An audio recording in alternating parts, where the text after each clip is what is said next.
بسم اللہ الرحمن الرحیم۔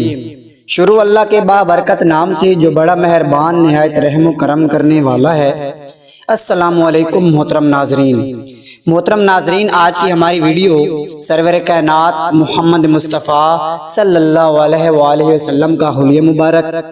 محترم ناظرین، حضور اقدس صلی اللہ علیہ وآلہ وسلم کے چہرہ مبارک، قد و قامت، خد و خال، چال ڈھال اور وجاہت کا جو عکس صدیوں کے پردے سے چھن کر ہم تک پہنچا ہے، وہ بہرحال ایک ایسی ہستی کا تصور دلاتا ہے جو ذہانت، شجاعت، صبر و استقامت، راستی و دیانت، اعلیٰ ظرفی، سخاوت، فرض شناسی، وقار و انکسار اور فصاحت و بلاغت جیسے اوصاف حمیدہ کی جامع مالک تھی۔ بلکہ یہ کہا جا سکتا ہے کہ حضور اکرم صلی اللہ علیہ وآلہ وسلم کے جسمانی نقشے میں روح نبوت کا پرتور دیکھا جا سکتا ہے، اور آپ علیہ الصلوۃ والسلام کی وجاہت، خوبصورتی، چہرے کی رونق، چہرے کا رعب، عزت و احترام اور دبدبہ خود آپ علیہ الصلوۃ والسلام کے مقدس مرتبہ کی دلیل ہے۔ اس موقع پر آپ علیہ الصلوۃ والسلام کا ارشاد گرامی ہے، فرمایا اللہ تعالیٰ کا تقوی چیزوں کو روشن کرتا ہے، نبوت تو ایمان اور تقوی کی معراج ہے، نبی کا چہرہ تو نور فشاں ہونا چاہیے، سو یہ آفتاب حق کی ایک جھلک ہے۔ محترم ناظرین، یہود کے ایک بہت بڑے عالم تھے جن کا نام حسین تھا۔ سرور عالم صلی اللہ علیہ وسلم کے مدینہ منورہ تشریف لانے کے بعد آپ علیہ الصلوۃ والسلام کو دیکھنے گئے۔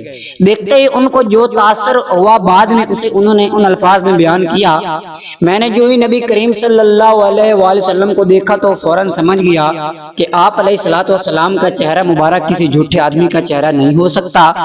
ایمان لائے اور عبداللہ نام تجویز ہوا۔ پیارے دوستو، میں اپنے بیٹے کو ساتھ لے کر حاضر خدمت ہوا تو لوگوں نے دیکھا کہ یہ ہیں اللہ تعالیٰ کے رسول صلی اللہ علیہ وآلہ وسلم۔ دیکھتے ہیں، میں نے کہا واقعی یہ اللہ عز و جل کے نبی صلی اللہ علیہ وسلم ہیں۔ محترم ناظرین، مدینہ منورہ میں ایک تجارتی قافلہ رواں تھا اور شہر سے باہر ٹھہر گیا۔ نبی اکرم صلی اللہ علیہ وسلم کا اتفاقاً اس طرف سے گزر ہوا، ایک اونٹ کا سودا کر لیا اور یہ کہہ کر اونٹ ساتھ لے آئے کہ قیمت بھجوا دیتا ہوں۔ بعد میں قافلہ والوں کو تشویش ہوئی کہ بغیر جان پہچان کے معاملہ طے کر لیا۔ اس پر قافلہ کی سردار خاتون نے کہا مطمئن رہو، میں نے اس شخص کا چہرہ دیکھا ہے، جو 14ویں رات کے چاند کی طرح روشن ہے، وہ کبھی بھی تمہارے ساتھ بد معالجگی نہیں کرنے والا ہو سکتا۔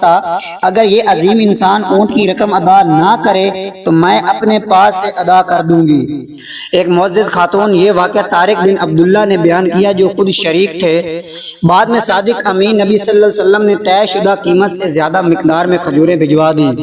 محترم ناظرین، احمد مجتبیٰ صلی اللہ علیہ وسلم کی خدمت اقدس میں ابو قرافہ کے ساتھ بیعت اسلام کے لیے گئی تھی۔ محترم ناظرین، چند خواتین دین برحق کے بانی احمد مجتبیٰ صلی اللہ علیہ وسلم کی خدمت اقدس میں ابو قرافہ کے ساتھ بیعت اسلام کے لیے گئی تھی۔ اسلام قبول کرنے کے بعد لوٹتے ہوئے انہوں نے اپنے تاثرات اس طرح بیان کیے کہ ہم نے ایسا خوب روح شخص اور نہیں دیکھا، ہم نے منہ سے روشنی نکلتی دیکھی ہے۔ محترم ناظرین، حضور اکرم صلی اللہ علیہ وآلہ وسلم سے زیادہ خوب روح کسی کو نہیں دیکھا، ایسا لگتا گویا آفتاب چمک رہا ہے۔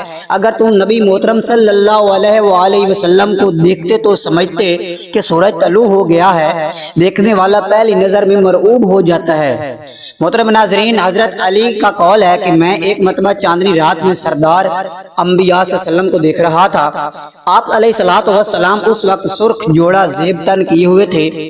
میں کبھی چاند کو دیکھتا اور کبھی نبی عربی صلی اللہ علیہ وآلہ وسلم کو۔ بالآخر اس فیصلے پر پہنچا کہ حضور اکرم صلی اللہ علیہ وآلہ وسلم چاند سے کہیں زیادہ حسین ہیں۔ محترم ناظرین، حضرت جابر بن سمرہ رضی اللہ تعالیٰ عنہ فرماتے ہیں، خوشی میں ہمارے نبی اکرم صلی اللہ علیہ وسلم کا چہرہ مبارک ایسا چمکتا گویا چاند کا ٹکڑا ہے۔ اس چمک کو دیکھ کر ہم آپ علیہ الصلوۃ والسلام کی خوشی کی پہچان لیتے۔ کعب بن مالک فرماتے ہیں، آپ علیہ الصلوۃ والسلام کے چہرے مبارک پر چاند کی سی چمک تھی۔ محترم ناظرین، آئے چلتے ہیں ہم چہرے مبارک کی طرف۔ براہ بن عازب روایت فرماتے ہیں کہ آپ علیہ الصلوۃ والسلام کا چہرہ مبارک بدر کی طرح گولائی لیے ہوئے تھا۔ حضرت علی رضی اللہ تعالیٰ عنہ فرماتے ہیں کہ رسول اللہ صلی اللہ علیہ وآلہ وسلم کا چہرہ مبارک بالکل گول نہیں تھا، ہلکی سی گولائی لیے ہوئے تھا۔ محترم ناظرین، محمد عربی صلی اللہ علیہ وسلم کی پیشانی کے لیے ہند بن ابی حالہ کہتے ہیں کہ آپ علیہ الصلوۃ والسلام کی پیشانی کشادہ، ابرو خمدار، باریک اور گنجان، دونوں جدا جدا، دونوں ابرو کے درمیان میں ایک رگ کا ابھار جو غصہ آنے پر نمایاں ہو جاتا۔ کعب بن مالک کے نزدیک آپ علیہ الصلوۃ والسلام کی پیشانی مبارک سے مسرت جھلکتی تھی۔ حضرت انس روایت کرتے ہیں کہ آپ علیہ الصلوۃ والسلام کی رنگت مبارک نہ چونے کی طرح سفیدی، نہ سانولا پن، گندمی گول جس میں سفیدی غالب تھی۔ محترم ناظرین، حضرت علی کرم وجہ اللہ روایت کرتے ہیں کہ حضور نبی کرم صلی اللہ علیہ وسلم کی رنگت مبارک سفید سرخ مائل تھی، جبکہ ابو الطفیل روایت کرتے ہیں کہ سفید مگر ملاحت دار۔ محترم ناظرین، رسول مقبول صلی اللہ علیہ وسلم کی آنکھیں مبارک کے بارے میں حضرت علی المرتضیٰ شیر خدا رحمۃ اللہ علیہ فرماتے ہیں، آنکھیں سیاہ، پلکیں دراز اور آنکھوں کی پتلیاں سیاہ، نظریں نیچی، گوشہ چشم سے دیکھنے کا حیا دار انداز، جبکہ جابر بن سمرہ کے مطابق آنکھوں کے سفید حصے میں سرخ ڈورے، آنکھوں کا کھانا لمبا، قدرتی سر منگے۔ محترم ناظرین، اللہ تعالیٰ کے پیارے نبی صلی اللہ علیہ وسلم کی ناک مبارک، آپ علیہ الصلوۃ والسلام کی ناک مبارک بلندی مائل، اس پر نورانی چمک جس کی وجہ سے ابتدائی نظر میں بڑی معلوم ہوتی تھی۔ محترم ناظرین، حضور اکرم صلی اللہ علیہ وسلم کے رخسار مبارک، ہندو بن ابی حالہ کہتے ہیں کہ آپ علیہ الصلوۃ والسلام کے رخسار مبارک ہموار اور ہلکے، نیچے کو ذرا سا گوشت ڈھلکا ہوا تھا۔ محترم ناظرین، دہن مبارک کے بارے میں حضرت جابر بن سمرہ کے نزدیک دہن مبارک فراخ، جبکہ ہند بن ابی حالہ کے مطابق یہ اعتدال فراخ۔ محترم ناظرین، حضرت عباس ابن رضی اللہ تعالی عنہ رسول اکرم صلی اللہ علیہ وسلم کے دندان مبارک کے بارے میں روایت فرماتے ہیں کہ آپ علیہ الصلوۃ والسلام کے دندان مبارک باریک، آبدار، سامنے کے دانتوں میں نمارخیں تھیں، اور حضرت انس رضی اللہ تعالیٰ عنہ کے قول کے مطابق جب آپ علیہ الصلوۃ والسلام تکلم فرماتے تو دانتوں سے چمک نکلتی تھی۔ محترم ناظرین، ہند بن ابی حالہ کا قول ہے کہ رسول اللہ صلی اللہ علیہ وسلم کی ریش مبارک بھرپور اور بال گنجان تھے، داڑھی پر بھرپور بال تھے۔ محترم ناظرین، آپ علیہ الصلوۃ والسلام کی گردن مبارک کے بارے میں ہند بن ابی حالہ سے روایت ہے کہ آپ علیہ الصلوۃ والسلام کی گردن مبارک پتلی لمبی جیسے موتیوں کی طرح خوبصورتی سے تراشی گئی ہو۔ محترم ناظرین، نبی مکرم صلی اللہ علیہ وسلم کا سر مبارک بڑا مگر اعتدال اور مناسبت کے ساتھ، راوی حضرت ہند بن ابی حالہ کہتے ہیں۔ محترم ناظرین، آپ علیہ الصلوۃ والسلام کے سر مبارک کے بال قدر خمدار، با روایت حضرت ابو ہریرہ رضی اللہ تعالی عنہ، نہ بالکل سیدھے تنے ہوئے، نہ زیادہ بیچ دار۔ محترم ناظرین، مجموعی طور پر آپ کے بدن کا ڈھانچہ، بدن گٹھا ہوا، اعضاء کے جوڑوں کی ہڈیاں بڑی اور مضبوط۔ آپ علیہ الصلوۃ والسلام کا بدن موٹا نہیں تھا۔ محترم ناظرین، آپ علیہ الصلوۃ والسلام کا نہ زیادہ لمبا قد تھا اور میانہ تھا، قامت مائل بادرازی، مجمع میں ہوں تو دوسروں سے قد نکلتا ہوا معلوم ہوتا، پیٹ باہر کو نکلا ہوا نہ تھا۔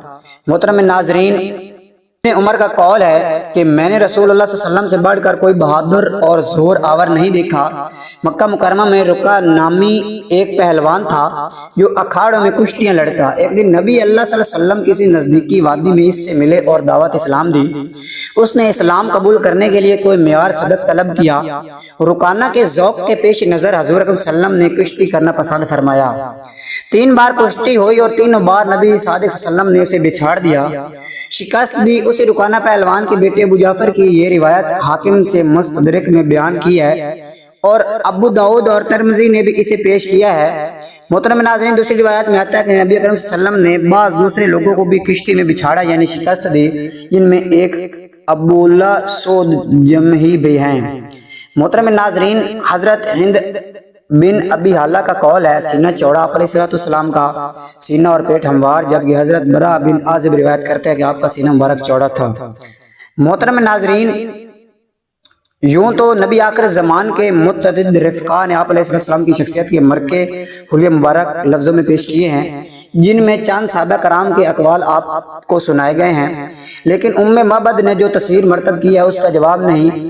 وادی ہجرت کا سفر کرتے ہوئے مسافر حق صلی اللہ علیہ وسلم جب اپنی منزل اول غار ثور سے چلے تو پہلے ہی روز قوم خزا کی اس نیک طبیعت بڑھیا کا خیمہ راہ میں پڑا۔